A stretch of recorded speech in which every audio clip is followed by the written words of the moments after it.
નિરાંતમાં કીધું કે ગુરુ શરણમાં કોણે ઘણા પ્રેમે નમાવું શીશ. તો મહાપુરુષોના શરણમાં તો ગુણોનો કોઈ પાર નથી. ગણિત ગુણ છે પણ ગુણ તો એક જ હોય. પણ જો એકાદો આપણામાં ફિટ થઈ જાય તો આપણો મેળ પડે, નકર આપણો મેળ પડે એવો નથી. એટલે કીધું કે રામ નામથી મુખ પવિત્ર થાય છે. મુખ પવિત્ર કરવું હોય તો રામના નામથી જ થાય છે. ગમે એવી કંપનીની કોલગેટ લાવીને આપણે બ્રશ કરીએ તો મોઢું સાફ થાય પણ પવિત્ર થાય એવું નથી. પણ જો મુખ પવિત્ર કરવું હોય તો સબરીબાઈની ઘોડી આપણે રામ નામ આપણે જીભ ઉપર રાખવું પડશે. આપણા લોહીમાં રામ નામ આપણે વણી નાખવું પડશે. એટલે કીધું કે પૂનદાનથી હાથ પવિત્ર થાય છે, તીર્થયાત્રાથી પગ પવિત્ર થાય છે, પણ જો હૃદય પવિત્ર કરવું હોય તો બ્રહ્મ જ્ઞાનથી થાય, નકર હૃદય પવિત્ર થવાનું નથી. એટલે કળિયુગમાં રામનો નામ મહિમા મોટો છે. સંતોએ આપણે નામ જ સમજાવ્યું છે અને આપણે નામ જ જાણવાનું છે અને નામને આશ્રય જ આપણે રહેવાનું છે. આ કળિયુગમાં ભક્તિ કરીએ પણ નામ સિવાય બીજું કાંઈ નથી. પણ નામ પછી તો શેરના સંતો કહે છે કે પણ નામને બાદ કરવું પડશે. નામ કરશું તોય મેળ નહીં પડે. એટલે નિરાંત બાપુએ એક ભજનમાં કીધું છે, અધર કલામાં આસન કરને રામ નામ લે ગાઈ રે, અન્નદશા તો યોગી કરીને બોલ કો માન તું ભાઈ રે. અધર કલામાં આસન કરને એટલે અધર કલા એટલે પરમાત્માની કળા એક જ ઉપર કીધી છે. ઉપદેશ તો કે જે ઉપરની વસ્તુ છે એથી ઉપર બીજું કાંઈ છે નહીં. તો આની કળા જે છે એ કળા આપણે સમજી લેવાની છે અને રામ નામ આપણા હૃદયમાં રાખવાનું છે. રામ નામ મણિદીપ રાખવું જરૂરીમાં કે આ તુલસીદાસ મહારાજ કહે કે મણિદીપ છે જો જીવ ઉપર મુકાઈ જાય તો બારે અંજવાળું પડે ને અંદર પણ અંજવાળું પડે. પ્રકાશ બધે થાય, કોઈ જગ્યા ખાલી રહેતી નથી. એટલે કીધું કે અન્ય દશા તો વળગી કરીને અન્ય દશા એટલે કે જે આપણે સર્વ શક્તિથી જેટલું જોઈએ છે આ બધી જ દશા જો આપણી અળગી થઈ જાય તો આપણને બ્રહ્મના દર્શન થાય, નગર થાય એવા નથી. પણ જો આ સંસારમાં આપણે આવ્યા છીએ અને આ બધો બહારનો મોહ હારે લઈને પોટલું લઈને જો આપણે ગોમાં ફેરા કરીએ તો આ ગુમાન આપણે કર્યા કરીએ. માયાનું બધું તો કામમાં આવે એવું નથી. માયા વગર કોઈને હાલતું નથી અને માયા વગર હાલશે નહીં. પણ માયા પરમાત્માની છે પણ આપણે સમજીને વાપરવાની છે, આપણી નથી અને આપણે કરીને વાપરીએ છીએ. માયા વગર જો કે કોઈને હાલેવું નથી પણ બધું જ આપણું છે, કોઈ દઈ દેવાનું નથી. પણ આપણે મનથી છૂટું થઈ જવાનું છે. જ્યાં સુધી મનથી બંધાયેલા રહેવું ત્યાં સુધી મેળ નહીં પડે. આ જોતારામ મહારાજ હમણાં 2 મહિના પહેલા અમારે તિથિ હતી, અંબારામ મહારાજની તિથિ આવ્યા હતા. હવે આજે એનો દેહ છૂટી ગયો. તો સંતો આવા મહાપુરુષો જે ધુરંધર છે એ જો આ નિરાંતના બધા રજા લેવા માંડ્યા છે, જો દેહ છૂટવા માંડ્યા છે. આ નિરાંતનો મહિમા હજી તો આપણે સમજણમાં પૂરો આવ્યા નથી કે આવા મહાપુરુષો જવા માંડ્યા છે. એટલે પછી બીજા શરણમાં કીધું નિરાંત બાપુએ, ગણ્યો પણ વેદ નો જાણ્યો કરણી ગણી કમાયો રે, બીજ વૃક્ષની પેરે વસ્તુ તે પુરાણ પાયો રે. ઘણો ભણ્યા પણ ભેદ ન જાણ્યો. તો સંતો આપણને ભેદના ખુલાસા કરે છે. નામ તો બધાય કરે છે પણ નામની પાછળ જે ભેદ છે જો એ ભેદ ખુલ્લા થઈ જાય તો દર્શન થાય ને થાય. પોતાના અનુભવમાં તો આવે, નકર આવે એવો નથી. પણ ભેદ આપણને ખુલ્લા કરીને કોઈ આપણને બતાવતું નથી. આવા મહાપુરુષો મળે તારા આપણને એમ થાય કે હવે કંઈક આપણને કંઈક મળશે. એમ ઘણો પણ ભેદ નો જાણ્યો કરણી ઘણી કમાયો. બહુ બધું કમાઈ ભેગું કર્યું પણ અંતે તો બધું આઈને રહ્યું, કાંઈ હારે આવ્યું નહીં.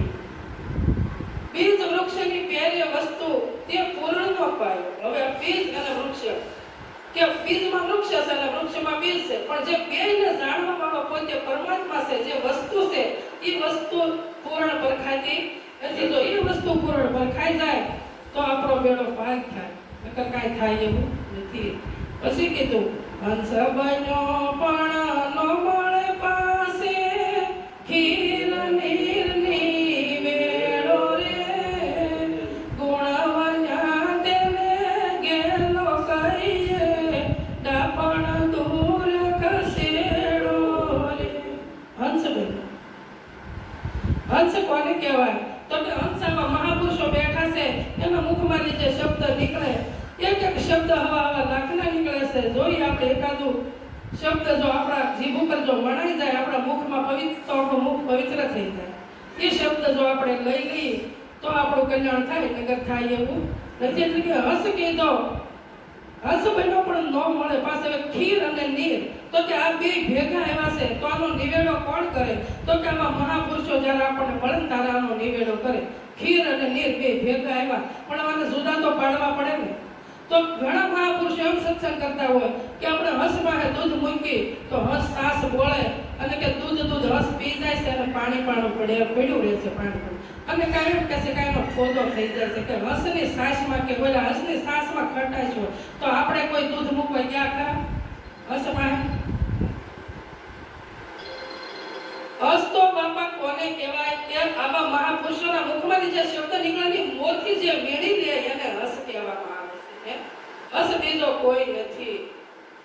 હંસ બન્યા પણ એટલે ખીર નીરનો કરે નીકળે. તો કે ખીર તો કે નીરના શરીર બન્યા છે અને બોલનારો છે એ પોતે પરમાત્મા છે. એને મહાપુરુષો ખીરની ઉપમા આપ્યો છે, બીજો કોઈ નથી. એટલે કીધું કે બોલે બીજો નહીં, પરમેશ્વર છે પોતે. અજ્ઞાની નર અણકર શેટે શેટે પોતે. જ્યાં પડ્યું છે ત્યાં ગોતતી તો કઈક મેળ પડે, પણ આગા આગા ગોતતી તો કઈ આપણો મેળ પડે એવો નથી. થોડ સૂક્ષ્મ ને કારણ કહીએ મહાકારણ ને નિરખો રે મહાકારણથી અળગુ કહીએ તે પુરાણ પદ પરખો રે. હજી અમારે એક ભાઈ છે ને અમારા સત્સંગમાં એમ કે આપણને ચાર દેહ કોઈ જે સમજાવ્યા જ નથી, આપણને ત્રણ દેહની જ વ્યાખ્યા કરી છે. એના ભાઈ પણ તમે જોવો તો ખરા કે થોડ સૂક્ષ્મ કારણ અને કે મહાકારણ. તો આ ત્રણેયની અંદર તો મહાકારણની અંદર મહાકારણ પછી પણ તત્વ જુદું છે. એ તત્વ આ ચારમાં ક્યાં આવે છે? આ ચારથી પર છે જે મહાતત્વ છે. થોડ સૂક્ષ્મ કારણ અને મહાકારણ કહીએ કે યાંથી જે પદ અળગું છે એ પદની આપણે પારખ કરવાની છે. અને એ પદની પારખ થઈ જાય તો આપણું કલ્યાણ થાય, નકર થાય એવું નથી. પછી કીધું જાગ્રત અવસ્થા સપનાંતર ને સુષુપ્તિ ને તુરિયા રે તુરિયાથી જે અળગુ કહીએ એ વિરલા જનવરિયા રે. આવા મહાપુરુષો ઈ પદને વર્યા છે. અને આપણે હજી બહુ આપણે તો વાત શેટી છે. જાગ્રત અવસ્થા સપનાંતર અને સુષુપ્તિ ને તુર્યથી જે પદ અળગુ કહીએ ઈ આ વિરલાદન ઈ પદ વિર્યા છે. તો આપણે ઈ પદની ઝાંખી થાય છે કે નથી થતી તો એ વિચાર આપણે કરવો જોઈએ. જો કે દેખાતું નથી, એ કઈ પકડવામાં આવતું નથી, પણ એ અનુભવવામાં આવે. આપણે એમ કહીએ કે ભાઈ મોહનભાઈ તમે, હું એમ કહું મોહનભાઈ તમે ગોળ ખાતો બહુ મીઠો છે, પણ મેં ખાધો તો મને એનો અનુભવ થાય, પણ તમે જ્યાં સુધી ગોળ ન ખાવ ત્યાં સુધી તમને અનુભવ થતો નથી. એમ આ જે પદ છે, આ જે તત્વ છે, એ તત્વનો અનુભવ થાય. એ તત્વ છે એ દ્રષ્ટિમાં આવે એવું નથી. ગમે એટલા ધ્યાનમાં બે રહીએ કે નિરાજ બાપુ કહે છે તો ધ્યાન વારો છે, ધ્યાનમાં આવે એવું નથી. પછી કીધું ભણ્યા ગણ્યામાં એનો આવે અનામ વસ્તુ એવી રે નિરત નામ ગુરુ તરણ તારણ લે નિરંતર લાગી રે. લે નિરંતર કે કોઈ અંતર વગરનું જે તત્વ છે ને આપણે લે લાગે તો આપણું કલ્યાણ થાય ને થાય એટલું કઈ મારી વાણીને મારા સદગુરુના મારા શરણ અર્પણ કરું છું. બોલો સદગુરુ મહારાજ.